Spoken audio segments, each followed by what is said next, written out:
प्रिय छात्र छात्राओं, बापू के प्रति शीर्षक नामक जो पाठ था आपका समाप्त हो गया है। ये नया पाठ है गीत, जिसको महादेवी जी ने रचित किया है, महादेवी द्वारा लिखा गया है। इनके 3 पार्ट हैं, गीत 1, 2 और 3। एक संध्या गीत से है, 2 दीपशिखा से है और तीसरा संध्या गीत से ही है। ये जो पाठ है प्रत्येक छात्र छात्रा के लिए अपने लक्ष्य को प्राप्त करने के लिए प्रेरणा देता है। बहुत ही अच्छा पाठ है प्रत्येक लक्ष्यार्थी के लिए जो लक्ष्य को प्राप्त करना चाहते हैं।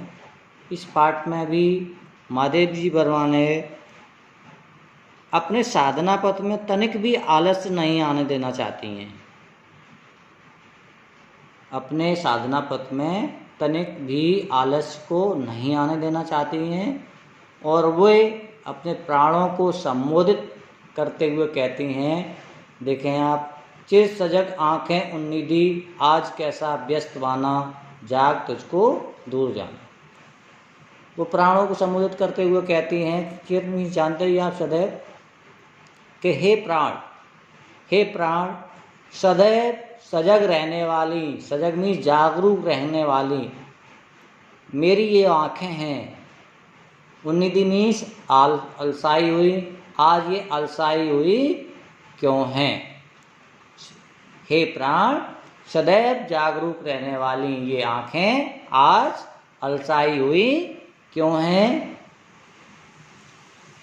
आज कैसा व्यस्त बाना, आज कैसा व्यस्त बाना। बाना मीन्स होता है वेशभूषा, पहनावा, और ये जो तुम्हारा जो पहनावा है या बाना है वो आज अस्त व्यस्त क्यों है। जाग प्राणों को संबोधित करते हुए कहती हैं कि अभी तुम्हें आलस्य नहीं करना चाहिए, जाग तुझको दूर जाना है। कहने का तात्पर्य आलस्य और प्रमाद को छोड़कर जागो, तुमको दूर जाना। आगे देखो, अचल हिमगिर के हृदय में आज चाहे कंप होले, या प्रलय के आंसुओं में मौन अलसित व्योम रोले। आज की आलोक को डोले तिमिर की घोर छाया, जाग या विद्युत शिकाओं में निठुर तूफान बोले।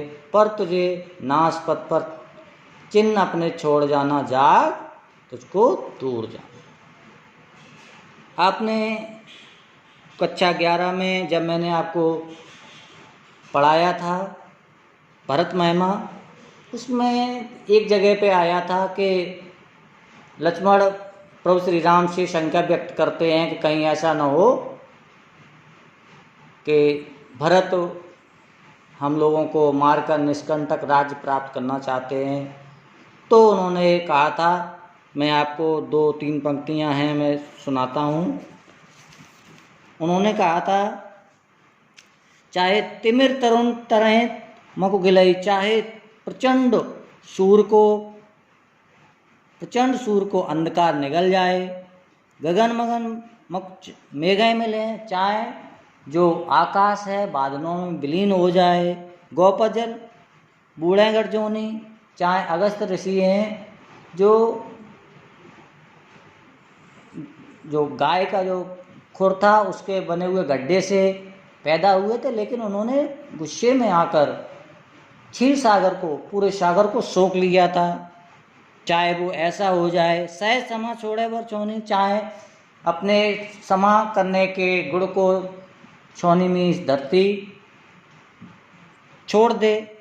मशक फूंक मक मेघ उड़ाई, चाहे मच्छर की फूंक से सुमेरु पर्वत उड़ जाए, लेकिन भरत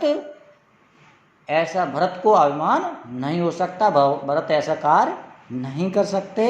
उसी तरह यहाँ महादेवी जी ने भी कहा है, अचल हिमगिर के हृदय में आज चाहे कंप होले, चाहे उन्होंने कहा है अपने साधना पथ से विचलित नहीं होना है, अपने लक्ष्य से विचलित नहीं होना है। अचल में स्थिर, चाहे स्थिर हिमालय के हृदय में आज चाहे कंप हो ले, कहने का तात्पर्य चाहे स्थिर हिमालय आज कंपित हो जाए, असंभव कार्य है, नहीं हो सकता है।